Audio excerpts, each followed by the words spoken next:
Salah satu metode penanaman sayuran sawi adalah dengan sistem tanpa semai. Dengan sistem ini memungkinkan kita untuk melakukan model budidaya sayuran sawi dengan menghemat tenaga karena tidak melakukan pemindahan tanam.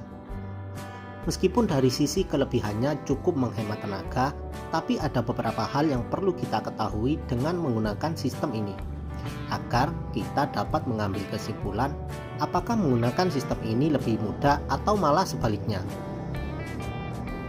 Berikut adalah 5 hal yang perlu kita ketahui dalam budidaya sayuran sawi menggunakan sistem tanpa semai.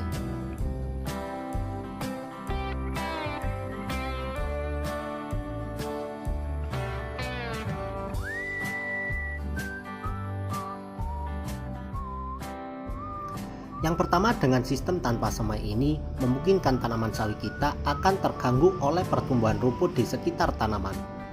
Sehingga perlu kita semprot menggunakan obat rumput kontak terlebih dahulu pada bedeng tanam yang telah kita beri pupuk dasar untuk meminimalisir pertumbuhan rumput sewaktu tanaman sawi kita sudah mulai tumbuh. 4-7 hari setelah penyemprotan obat rumput, barulah kita bisa melakukan penebaran benih sawi. Yang kedua adalah cara penaburan yang benar. Salah satu hal yang paling penting dalam sistem ini adalah metode atau cara penaburan.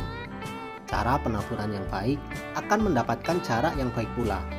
Dengan jarak yang tepat, maka pertumbuhannya pun akan maksimal. Cara penaburannya sendiri bisa menggunakan campuran pasir atau pupuk untuk memudahkan kita dalam mengatur jarak penaburan.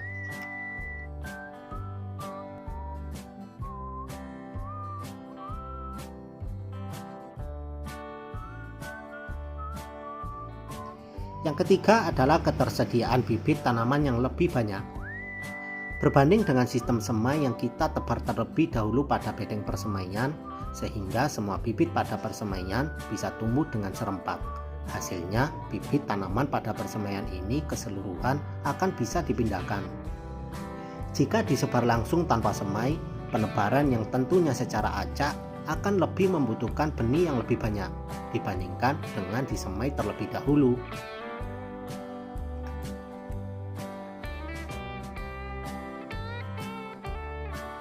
Yang keempat adalah sistem ini memerlukan ketersediaan air yang cukup. Karena sistem ini menggunakan cara disebar langsung pada lahan tanam, sehingga area yang cukup luas harus mendapat ketercukupan air pada setiap areanya.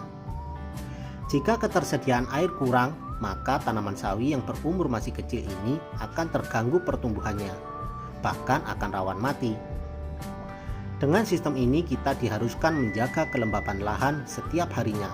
Jangan sampai lahan kita sampai kering.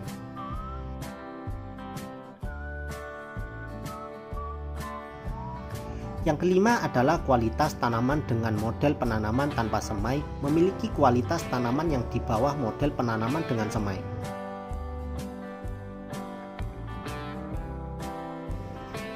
Artinya, model penanaman dengan semai lebih baik daripada tanaman tanpa semai. Karena dengan menyemai terlebih dahulu, kita dapat memilih bibit tanaman yang baik untuk dipindahkan dengan jarak yang tepat. Dengan bibit yang baik dan jarak yang tepat, hasilnya lebih baik daripada sistem tebar langsung atau tanpa semai.